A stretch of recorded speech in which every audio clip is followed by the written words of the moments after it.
आणि अरविंद केजरीवाल यांच्याशी भेट झाल्यानंतर शरद पवार सध्या माध्यमांशी बोलत आहेत।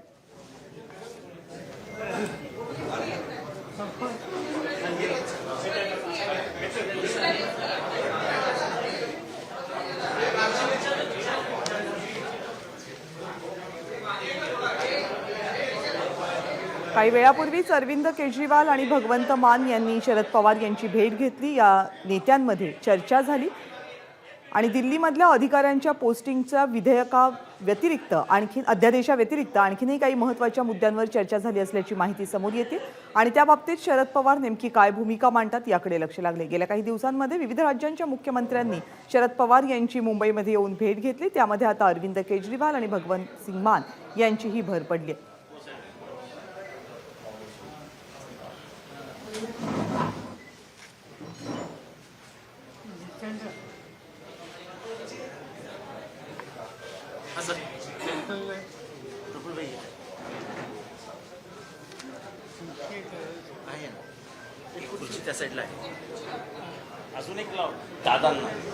अरविंद केजरीवाल यांचा हा 2 दिवसांचा मुंबई दौरा होता। आपल्या पहिल्या दिवशीच्या दौऱ्यामध्ये त्यांनी उद्धव ठाकरे यांची भेट घेतली। काल उद्धव ठाकरे आणि अरविंद केजरीवाल हे एकत्रितपणे माध्यमांसमोर सुद्धा आले होते आणि त्यानंतर आज दुसऱ्या दिवशीच्या आपल्या दौऱ्यामध्ये अरविंद केजरीवाल यांनी शरद पवार यांची भेट घेतली। अरविंद केजरीवाल यांच्या शरद पवार यांच्याशी होत असलेल्या या भेटीदरम्यान राष्ट्रवादी काँग्रेसचे अनेक महत्त्वाचे नेते वायबी चव्हाण सेंटरमध्ये उपस्थित होते। ज्या अध्यादेशाच्या संदर्भात ही भेट महत्त्वाची मानली जाते त्या व्यतिरिक्त सुद्धा इतर अनेक विषय या भेटीमध्ये चर्चेला आले असण्याची शक्यता आहे। सगळ्यात महत्त्वाचा मुद्दा सध्या विरोधकांची एकजूट बांधण्याचा आहे, ज्या निमित्तानं विविध विरोधी नेत्यांच्या एकमेकांशी भेटीगाठी हा सध्या चर्चेचा विषय आणि म्हणूनच अरविंद केजरीवाल यांची शरद पवार यांच्याशी होणारी मुंबईमधली ही भेट महत्त्वाची मानली जाते।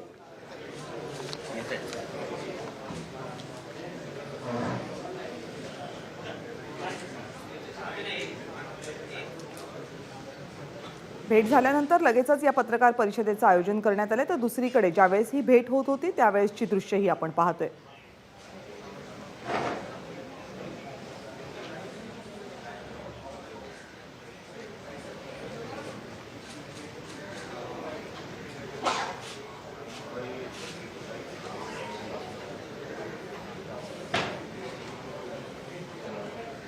या अगोदर तेलंगणाच्या मुख्यमंत्र्यांनी भेट घेतली होती शरद पवार यांची। पश्चिम बंगालच्या मुख्यमंत्री ममता बॅनर्जींनी भेट घेतली होती। काही दिवसांपूर्वीच बिहारचे मुख्यमंत्री नितीश कुमार यांनी शरद पवार यांची मुंबईमध्ये त्यांच्या निवासस्थानी भेट घेतली होती। त्यानंतर आता अरविंद केजरीवाल आणि भगवंत सिंग मान यांनी शरद पवार यांची भेट घेतली। म्हणजे गेल्या काही दिवसांमध्ये 5 विरोधी पक्षांचे मुख्यमंत्री हे शरद पवार यांच्या भेटीसाठी पोहोचलेत मुंबईमध्ये। विरोधकांची एकजूट करण्याच्या दृष्टीने प्रयत्न सध्या देशपातळीवर विरोधी पक्षांचे सुरू आहेत। विविध नेते त्यासाठी पुढाकार घेत आहेत। नितीश कुमार यांचे प्रयत्न आपण काही दिवसांपूर्वी पाहिले आणि त्यापाठोपाठ आता अरविंद केजरीवाल हे मुंबईमध्ये शरद पवार यांच्या भेटीसाठी आलेत। अर्थात या भेटीचं निमित्त हे केंद्र सरकारनं आणलेल्या अध्यादेशाला राज्यसभेमध्ये विरोध करण्याचं असलं तरीही ही भेट राजकीय दृष्ट्या सुद्धा तितकीच महत्त्वाची मानली जाते।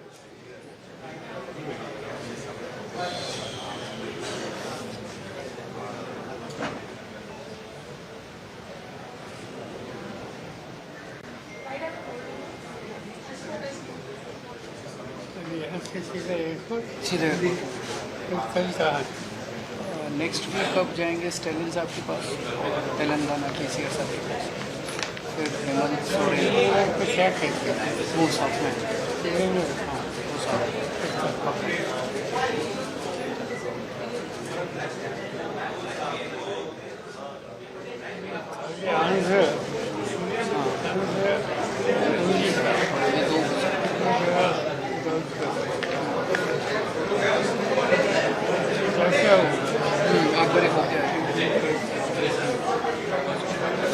लोकसभेमध्ये भाजपला बहुमत आहे, पण राज्यसभेमध्ये भाजपला हा अध्यादेश हे विधेयक पास करून घ्यायचं असेल तर विविध पक्षांची मदत लागणार आहे आणि त्यामुळे जास्तीत जास्त विरोधी पक्षांनी या अध्यादेशाला विरोध करावा असा प्रयत्न अरविंद केजरीवाल यांचा आहे आणि त्यामुळे विविध प्रादेशिक पक्षांच्या मुख्यमंत्र्यांची नेत्यांची अरविंद केजरीवाल सध्या देशभरामध्ये भेट घेत आहेत।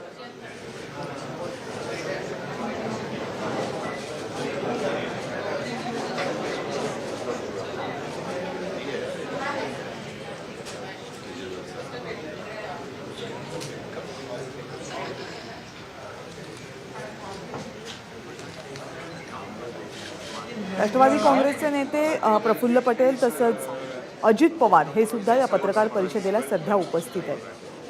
Federal structure of the country local channel वो मैं बात कर रहा टेक्निकल एडवांटेज है कि हिंदी है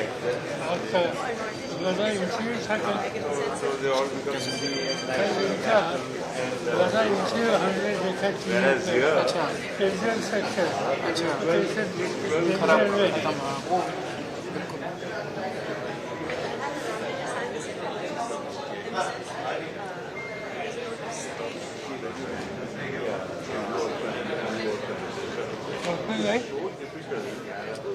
बिल्कुल. yes करू हे फ्रेश आम्ही सगळे आज आम्ही सुरू करतो आले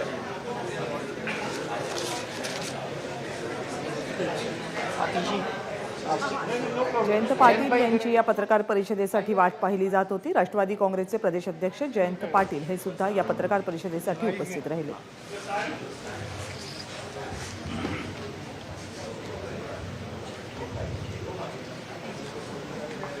नमस्कार साथियों, आज मुंबई शहर में दिल्ली के लोकप्रिय मुख्यमंत्री माननीय श्री अरविंद केजरीवाल जी और पंजाब के लोकप्रिय मुख्यमंत्री माननीय भगवंत मान जी और उनके साथ राज्यसभा में आम आदमी पार्टी के नेता माननीय संजय सिंह जी, साथ में आए हुए उनके पार्टी के राज्यसभा सांसद और युवा नेता माननीय राघव चड्ढा जी और दिल्ली की मंत्री महोदया माननीय आतिशी जी आज यहाँ मुंबई में राष्ट्रवादी कांग्रेस पार्टी के राष्ट्रीय अध्यक्ष और हमारे नेता आदरणीय शरद पवार जी को और उनके साथ हम सभी उनके सहयोगियों को आज केजरीवाल जी के और मान साहब के नेतृत्व में यहाँ मुलाकात हुई और देश की विभिन्न राजनीतिक गतिविधियों के बारे में चर्चा शीर्ष नेतृत्व ने की और खास करके वर्तमान राजनीतिक परिस्थिति के साथ साथ जो पिछले कुछ दिनों में सुप्रीम कोर्ट के माध्यम से उच्च न्यायालय सर्वोच्च न्यायालय के माध्यम से जो 5 बेंच की खंडपीठ जो 5 मेंबर कॉन्स्टिट्यूशन बेंच जो पिछले 8 वर्षों से दिल्ली सरकार की याचिका पर गंभीर तरह से सुनवाई के बाद अपने जजमेंट को पिछले कुछ दिनों में उन्होंने जो आप हमारे सबके सामने प्रस्तुत किया उसमें 5-0 के जजमेंट के साथ उन्होंने दिल्ली सरकार की जो याचिका है उसको मंजूर किया और जो दिल्ली सरकार अपने अधिकार के लिए लड़ रही थी, खास करके जो एडमिनिस्ट्रेशन के जो पूरे मुद्दे होते हैं जिसमें दिल्ली सरकार को स्वायत्ता होनी चाहिए, अधिकार होना चाहिए, क्योंकि दिल्ली एक नेशनल कैपिटल रीजन है मगर वहाँ की विधानसभा है और वहाँ के सरकार मुख्यमंत्री महोदय के चुने हुए मुख्यमंत्री महोदय के अधीन काम करती है, तो उनको सारे अधिकार जो मिलने चाहिए एक राज्य सरकार के, खास करके एडमिनिस्ट्रेशन ट्रांसफर पोस्टिंग्स के बारे में वो सुप्रीम कोर्ट ने मंजूर किया। लेकिन उसके पश्चात केंद्र सरकार ने ऑर्डिनेंस लाकर उस सुप्रीम कोर्ट के रूलिंग को एक नए कानून का स्वरूप देने का काम किया और वो ऑर्डिनेंस स्वाभाविक है कि ऑर्डिनेंस तब तक ही लागू रहता है जब तक वो कॉन्स्टिट्यूशनली पार्लियामेंट में, संसद में उसको पारित नहीं किया जाता है। तो आने वाले लोकसभा और राज्यसभा का जब सत्र शुरू होगा तो ये ऑर्डिनेंस भी वहाँ पर बिल के द्वारा, कानून के द्वारा वहाँ पर पार्लियामेंट में प्रेषित होगा और लोकसभा और राज्यसभा में दोनों सदनों को फिर उस पर मतदान करने का और बहस और मतदान करने का अधिकार रहेगा। तो इस बारे में भी माननीय मुख्यमंत्री अरविंद केजरीवाल जी ने और साथ साथ मान साहब ने भी पवार साहब से खास करके आगे आने वाले इस विधेयक के बारे में चर्चा की और उन्होंने कहा कि सभी विपक्षी दलों ने इसमें एकजुटता और एकता दिखाकर इस बिल का मुकाबला करना चाहिए। जो सरकार की जो नीति है जिसकी वजह से एक गलत परंपरा की शुरुआत हो रही है, जहां एक चुनी हुई सरकार का अधिकार छीना जा रहा है और जो इनके आने के पूर्व जो सरकार थी जिसको कभी इस तरह का कभी कोई समस्या का सामना नहीं करना पड़ा, लेकिन आज केंद्र और राज्य के बीच में जो संघर्ष की वजह से दिल्ली के प्रशासन पर बहुत उसका विपरीत परिणाम हो रहा है। तो उन्होंने पवार साहब को गुजारिश की एनसीपी के नेता के नाते भी और साथ साथ में देश के वरिष्ठ राजनेता के नाते कि उन्होंने भी इस मामले में एक मत बनाने की पूरे विपक्षी दलों में कोशिश करना चाहिए ताकि ये बिल को वहां पर खास करके राज्यसभा में, क्योंकि लोकसभा की तो संख्या सभी को मालूम है लेकिन राज्यसभा में संख्या किसी का भी स्पष्ट बहुमत नहीं बनता है और सभी विपक्षी दलों ने सरकार के बाहर अगर मतदान किया तो उसका जरूर फायदा हो सकता है। तो ये बात आज मुख्यमंत्री महोदय ने पवार साहब के सामने रखी। तो मैं ज्यादा वक्त न लेते हुए बाकी की बात वही करेंगे। मैं पुनश्च राष्ट्रवादी कांग्रेस पार्टी की ओर से, पवार साहब की ओर से मैं अरविंद केजरीवाल जी का, भगवंत मान साहब का और बाकी आए हुए सभी अतिथियों का हार्दिक स्वागत करता हूँ। सबसे पहले मैं शरद पवार जी का और उनकी पार्टी के सभी नेताओं का तहे दिल से शुक्रिया अदा करता हूं। आज मैं भगवंत मान साहब और हमारे सभी साथी शरद पवार जी के साथ और उनकी पूरे सभी नेताओं के साथ यहाँ मिलने के लिए आए थे। आप सब लोग जानते हैं कि दिल्ली के लोगों के साथ बहुत अन्याय हुआ है। 2015 में जब हमारी सरकार बनी थी तो 23 मई 2015 को एक सिंपल सा नोटिफिकेशन जारी करके केंद्र सरकार ने दिल्ली सरकार की सर्विसेज की अधिकारियों के ऊपर कंट्रोल करने की सारी पावर छीन ली। 2015 से लेके 23 मई 2015 अब मई 2023 हो गया। 8 साल से हम लोग कोर्ट कचहरी के चक्कर दिल्ली के लोग काट रहे थे। 8 साल के बाद सुप्रीम कोर्ट ने 5-0 संविधान पीठ ने, कॉन्स्टिट्यूशन बेंच ने 5-0 से पूरा का पूरा ऑर्डर दिल्ली के लोगों के हक में दिया कि दिल्ली के लोग जो सरकार चुनते हैं उस सरकार को काम करने का पूरा अधिकार होना चाहिए। अगर वो काम नहीं कर सकती तो दिल्ली के लोगों को चुनाव करने की, सरकार चुनने की क्या फायदा। पूरा हमारे हक में आया। लेकिन जो लड़ाई 8 साल में हमने जीती, 11 मई को ऑर्डर आया, 19 मई को 8 दिन के अंदर इन्होंने ऑर्डिनेंस लाके उसको खत्म कर दिया। सारी पावर वापस, उन्होंने कहा कि केंद्र सरकार के पास या केंद्र के एलजी के पास सारी पावर होगी। तो जैसा अभी एक्सप्लेन किया कि अब ये बिल के रूप में आएगा पार्लियामेंट में, तो हम पूरे देश में एक एक पार्टी के पास जा रहे हैं, उनसे निवेदन कर रहे हैं कि दिल्ली के लोगों के साथ न्याय होना चाहिए। दिल्ली के लोगों के लिए समर्थन मांग रहे हैं कि जब ये संसद में बिल आएगा तो उसका और इसको बिल को हराना है। तो मैं एनसीपी का, पूरी पार्टी का, शरद पवार साहब का खास तौर से तहे दिल से शुक्रिया अदा करता हूं कि उन्होंने पूरा समर्थन देने की हमें आश्वासन दिया है कि जब ये बिल राज्यसभा में आएगा तो राज्यसभा में इस बिल को पास नहीं होने देंगे। जैसा भी प्रफुल्ल पटेल साहब ने बताया कि राज्यसभा के अंदर किसी भी पार्टी का स्पष्ट बहुमत नहीं है, तो अगर नॉन बीजेपी सारी पार्टियां इकट्ठी होती हैं तो ये बिल गिर सकता है। पहली चीज ये कि ये दिल्ली की लड़ाई नहीं है। दिल्ली के लोगों के साथ जो हो रहा है ये पूरे फेडरल स्ट्रक्चर की लड़ाई है। जिस तरह से पूरे देश के अंदर किसी भी राज्य में अगर वहां के लोग नॉन बीजेपी पार्टी को वोट देके उसकी सरकार बनाते हैं तो भारतीय जनता पार्टी की केंद्र सरकार उनके साथ 3 बर्ताव करती है। पहला, या तो उनके विधायकों को खरीद के उनकी सरकार गिरा देती है और बीजेपी की सरकार बना लेती है। दूसरा, या फिर ईडी और सीबीआई को भेज के उनके विधायकों को डरा के धमका के पार्टी को तोड़ के सरकार को तोड़ के उनकी सरकार गिरा देती है और अपनी बीजेपी की सरकार बना लेती है।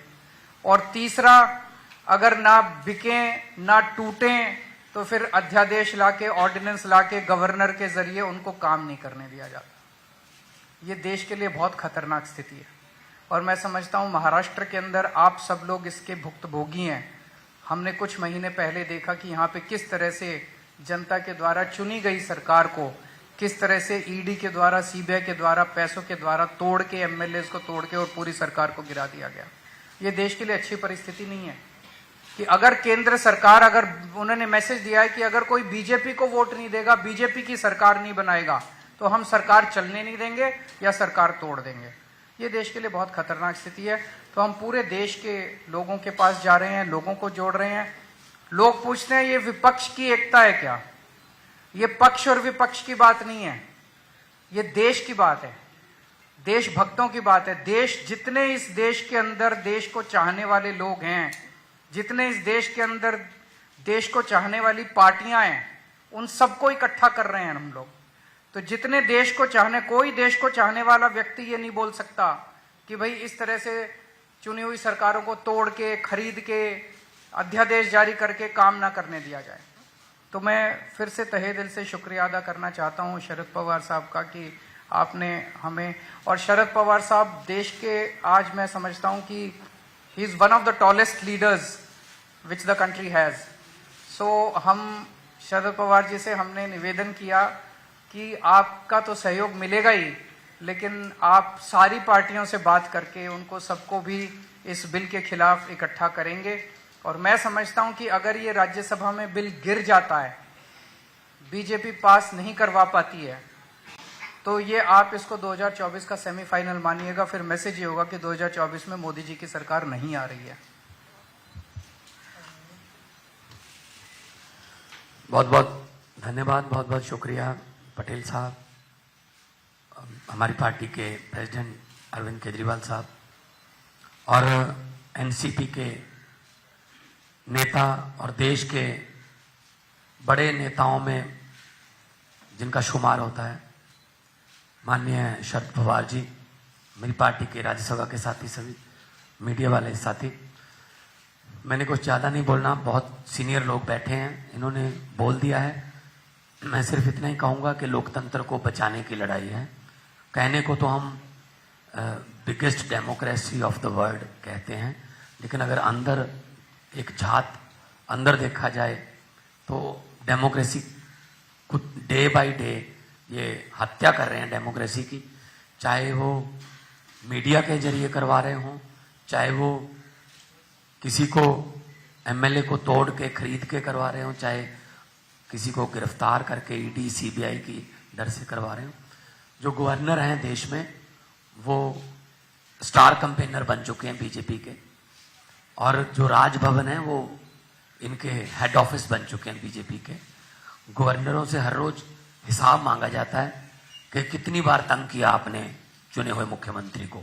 अगर कोई गवर्नर कहता है जी मैं 3 दिन तंग नहीं कर पाया, तो उसकी गवर्नरी भी खतरे में हो जाती है कि आपको किस चीज के लिए लगाया था। तो ऐसा चल रहा है। दिल्ली में तो चलो एलजी को इन्होंने सरकार घोषित कर रखा है, तंग करना है। Punjab is a full state. हमें अपना बजट सेशन बुलाने के लिए सुप्रीम कोर्ट तक जाना पड़ा। गवर्नर जो है वो कह रहे मैं बजट सेशन नहीं होने दूंगा। सो देश में इलेक्टेड राज करेंगे या सिलेक्टेड राज करेंगे, सवाल ये है। तो फिर 140 करोड़ जनता जो है वो वोटिंग के लिए लाइन में क्यों लगती है? क्यों करोड़ों अरबों रुपया खर्चा जाता है अगर सिर्फ 30-31 गवर्नर और एक प्रधानमंत्री नहीं देश चलाना है? तो ये बहुत ही खतरनाक है फेडरल स्ट्रक्चर के लिए। हर रोज किसी न किसी तरीके से राज्यों के अधिकार छीने जा रहे हैं, चाहे वो शिक्षा के माध्यम से हो, चाहे वो हमारे पानी, जो पंजाब है पानी, सतलुज, हमारे पास ब्यास, पानियों के झगड़े हैं, चाहे वो पुलिसिंग, चाहे वो लॉ एंड ऑर्डर, हर बात में हस्तक्षेप करते हैं। तो इसलिए ये बहुत अच्छा एक, मैं तो कहूँगा कि भगवान ने मौका दिया है कि देश प्रेमियों को इकट्ठा होने का। और शरद पवार जी के लिए ये कोई मेरे ख्याल में बड़ी बात नहीं होगी, क्योंकि इन्होंने देश पर इतने संकट देखे और उन संकट में से जब निकलना था तो ये उस कमेटी के या उस सलाहकार जो कमेटी बनती थी उसके मेंबर रहे हैं। बहुत बार देश पर इन्होंने संकट देखा और संकट को इन्होंने टाला भी और संकट से बाहर भी निकाला देश को। तो ये भी एक डेमोक्रेटिक संकट आ गया है देश पर, इसीलिए शरद पवार जी के यहाँ पर हम आए हैं कि आप एक बार फिर अपने अनुभव का इस्तेमाल करके और इस देश को बचाइए, इस देश की डेमोक्रेसी को बचाइए, ताकि हम आने वाली पीढ़ियों को ये जवाब दे सकें कि जब डेमोक्रेसी को ख़त्म किया जा रहा था तुम क्या कर रहे थे। कम से कम हम ये कह सकें कि हम ट्राई कर रहे थे, हम कोशिश कर रहे थे और हम किसी भी माध्यम से इनको रोकना चाह रहे थे। बहुत बहुत धन्यवाद।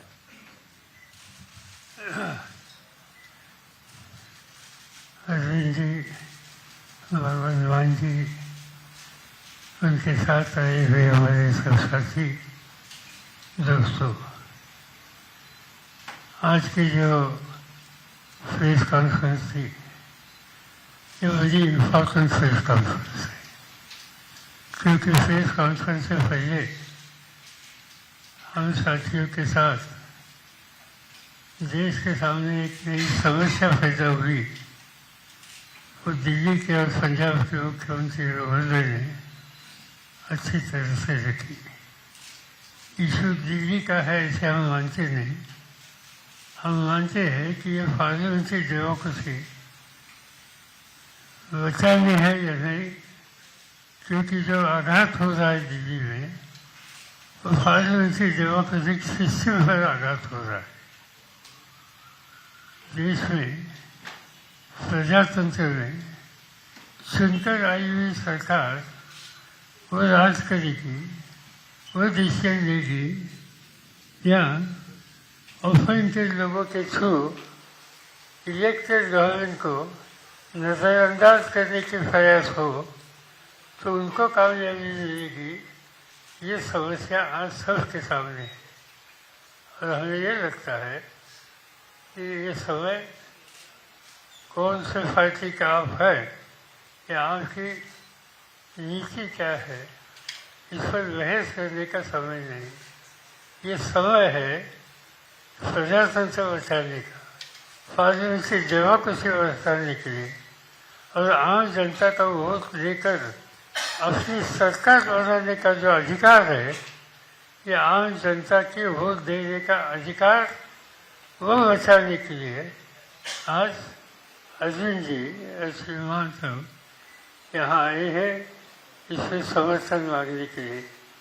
और मेरा कहना इतना है, मेरी पार्टी की तरफ से, साथियों की तरफ से, और मुझे पूरा विश्वास है कि महाराष्ट्र की जनता भी जो अरविंद जी ने सुझाव दे दिया इसका समर्थन करेगी।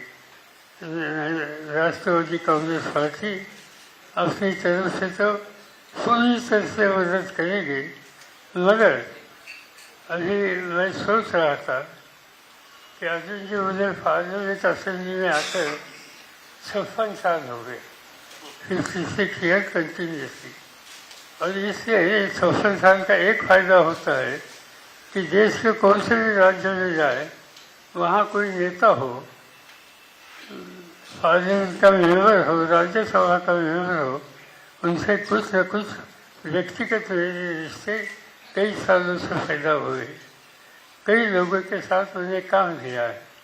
और इससे सवाल दिल्ली का या आपका नहीं है, ये सवाल देश में इलेक्टेड गवर्नमेंट को राज चलाने का जो अधिकार लोगों ने दिया है, इस पर हमले हो रहे तो इससे बचाने का सवाल है।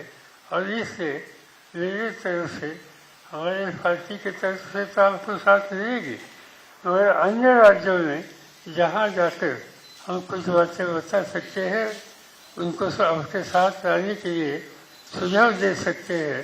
तो ये भी जिम्मेदारी कुछ हद तक हम लेंगे और हम आपके साथ रहेंगे। आप यहाँ आए, मैं सभी साथियों के साथ आपको धन्यवाद देता हूँ। आप लोगों को कुछ सोचना हो तो आप सोच सकते हैं।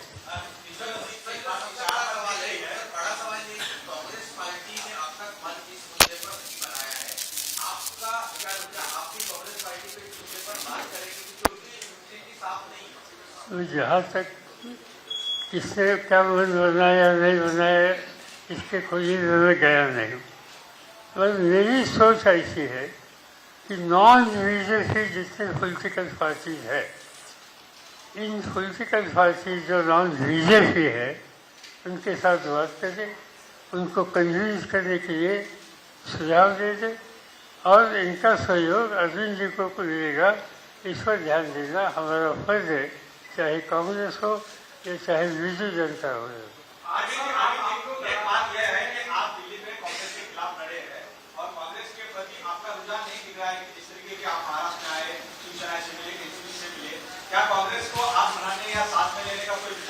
मैं यहाँ से जाने के बाद कल सुबह कांग्रेस अध्यक्ष खरगे जी से और कांग्रेस के जो नेता हैं राहुल गांधी जी से इस मुद्दे पे और ओवरऑल देश के फेडरल स्ट्रक्चर पे जो अटैक हो रहा है उस पे चर्चा करने के लिए कल सुबह उनसे फॉर्मली टाइम मांगूंगा।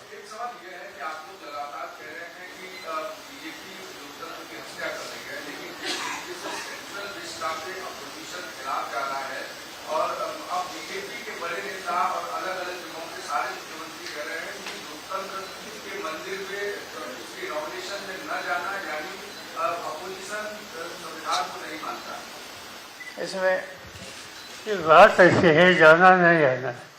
इस देश में पार्लियामेंट की बिल्डिंग है, हम लोग उसी बिल्डिंग में पार्लियामेंट में जाते हैं। दुनिया के लोग जब दिल्ली विजिट करते हैं तो जैसे राष्ट्रपति भवन देखते हैं, ऐसे खुदा की पार्लियामेंट की बिल्डिंग में देखते हैं। और वहाँ किसी ने कुछ अफसोस नहीं किया, और ठीक है आपने नया बनाया। ये बनाने की बात तो हम लोगों को किसी को मालूम ही नहीं थी, इसकी आवश्यकता क्या थी, इस पर भी बहस हो सकता है। पर ये इशू आज हम यहाँ निकलना नहीं चाहते। पार्लियामेंट में जब मौका मिलेगा तब तो वहाँ जरूर बात करेंगे।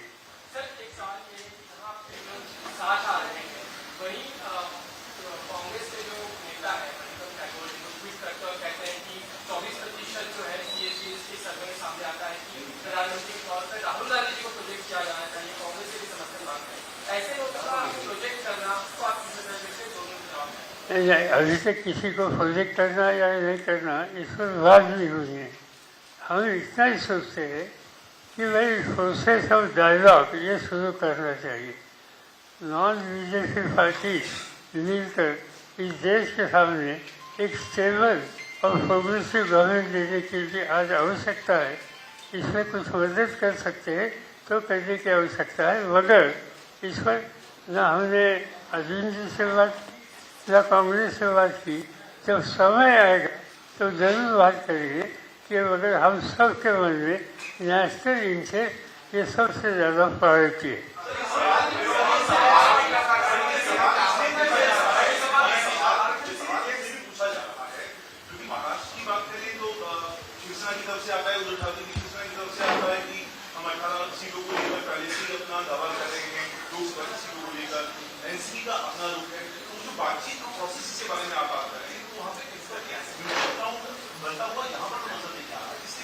नहीं, बात सीधी है कि हमने ये बात जरूर की।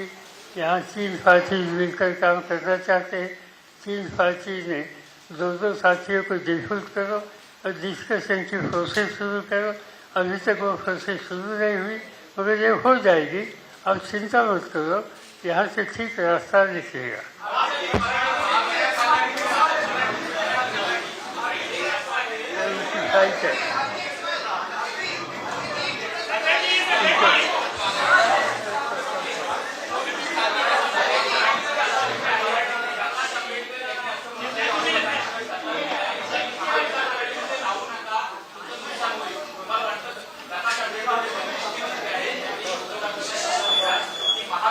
वंचित असं उत्तर कशासाठी द्यायचं? असं की त्याचं उत्तर द्यायचं मला कारण नाही. त्यांना त्यांचं मत व्यक्त करायचा अधिकार आहे.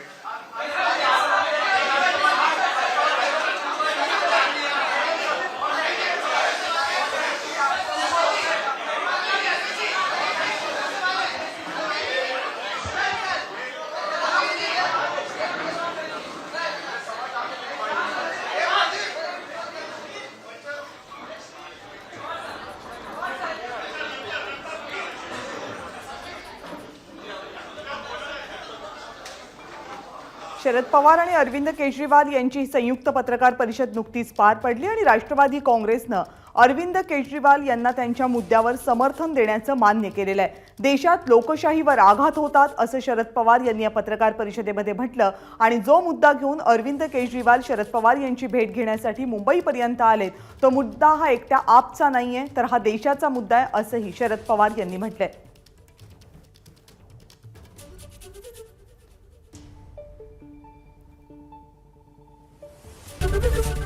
एबीपी माझा, उघडा डोळे बघा नीट.